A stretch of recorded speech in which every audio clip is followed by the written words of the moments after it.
잠언 30장 9절을 다시 보시겠습니다. 혹 내가 배불러서 하나님을 모른다 여호와가 누구냐 할까 하오며 혹 내가 가난하여 도둑질하고 내 하나님의 이름을 욕되게 할까 두려워함이니이다. 아멘. 배가 부르면 교만이라는 유혹이 찾아오죠. 교만하면 하나님을 잊어버리게 됩니다.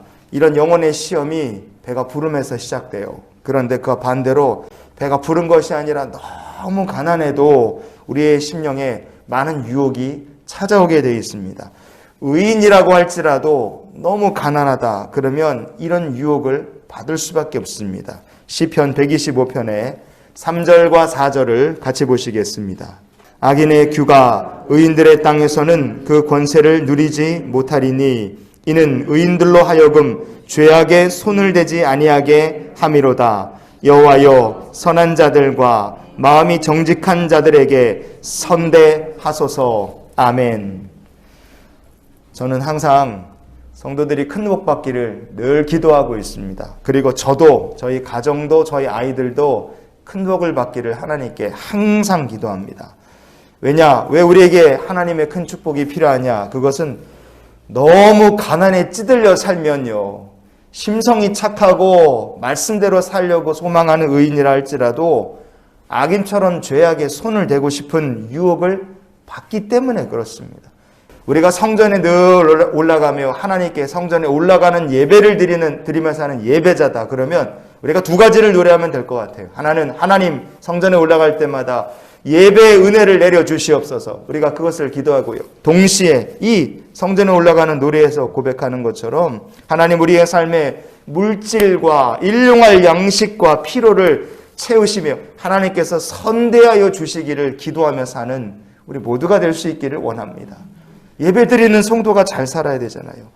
말씀을 붙들고 사는 성도, 하나님의 지혜로 사는 성도들에게는요, 하나님께서 복을 주십니다. 그래서요, 지혜를 얻으면 이런 축복을 얻는다 성경이 말해요. 잠언 3장의 16절과 17절을 우리가 이어서 보시겠습니다. 그의 오른손에는 장수가 있고 그의 왼손에는 부귀가 있나니 그 길은 즐거운 길이요 그의 지름길은 다 평강이니라. 아멘. 하나님께서 지혜로 세상을 사는 성도에게 장수와 부귀를 선물로 주십니다.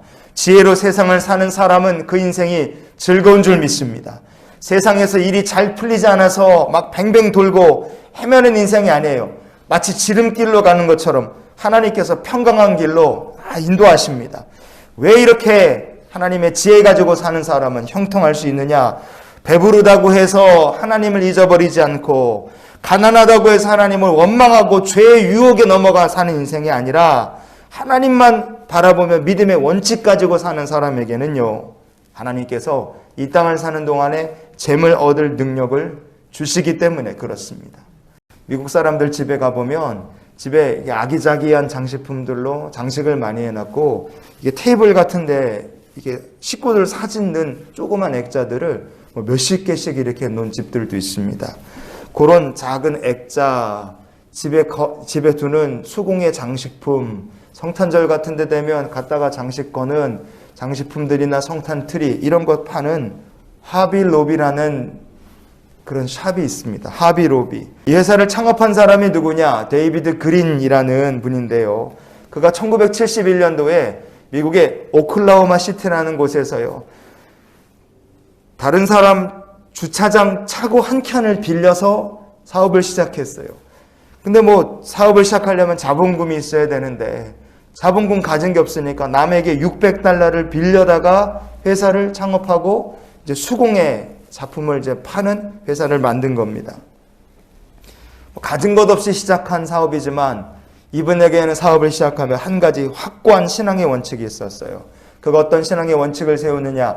이 사업의 진짜 주인은 하나님이시다. 그래서 첫 번째 원칙이 하나님이시고, 두 번째, 그러기 때문에 항상 주의를 성수한다. 이게 신앙의 원칙, 사업의 원칙이었고요. 또 하나는 영업이익의 일부는 복음을 전하기 위해 선교를 위해서 사용한다. 이 세 가지 사업의 원칙을 그가 가지고 72년도에 사업을 시작했습니다. 그리고 데이비드 그린은 지금 회사를 창업한 지 50년이 됐지만 아직도 신앙의 자기가 처음 사업을 시작할 때 했던 신앙의 원칙을 그대로 지키고 있습니다. 하나님께서 그를 복주셔서 그는 지금 미국의 100대 부자에 들어가는 거부가 됐어요. 신앙의 원칙을 지키고 자기 일을 열심히 하는 사람은요, 하나님께서 성공할 수 있도록 복을 주십니다. 왜냐하면 성경에 이런 말씀을 하나님께서 분명히 주셨기 때문에 그래요. 오늘 말씀의 결론으로 신명기 8장 18절 말씀을 같이 읽기 원합니다. 내 하나님 여호와를 기억하라. 그가 내게 재물 얻을 능력을 주셨습니다. 아멘. 우리가 할 것이 무엇입니까? 배가 부르다 교만에 빠질 것이 아니라 하나님께 감사하고, 가난하다 그렇다 할지라도 여호와를 기억하는 것이 성도가 해야 될 일인 줄 믿습니다. 그리고 신앙의 원칙을 분명하게 세우고 나는 믿음으로 세상을 살겠노라, 이 신앙의 원칙 가지고 한 해를 사는 우리 모두가 되었으면 좋겠습니다. 아굴의 기도는요, 적당히 먹고 살게 잘 살게 해달라는 그런 기도가 아니에요. 아굴의 기도는 하나님의 영광을 위하여 살기 원합니다, 이런 소망을 간직한 기도였습니다. 그리고 바라기는 우리의 기도, 우리의 소망도 아굴처럼 하나님께 영광을 돌리는 삶이 되길 원합니다. 이 신앙의 원칙을 가지고 살아가는 우리 모두가 되기 원합니다. 그래서 이런 기도로 우리가 오늘의 삶을 살았으면 좋겠어요. 하나님, 내 하나님의 이름을 영광스럽게 하는 삶을 살게 하여 주시옵소서. 신앙의 원칙을 가지고 사는 성도가 이 땅에서도 복을 받고 하나님께 영광을 돌리며 사는 복 있는 인생이 될 줄 믿습니다. 오늘도 하나님의 이름을 영광스럽게 하며 주와 동행하는 삶이 되시기를 예수님의 이름으로 축원을 드립니다.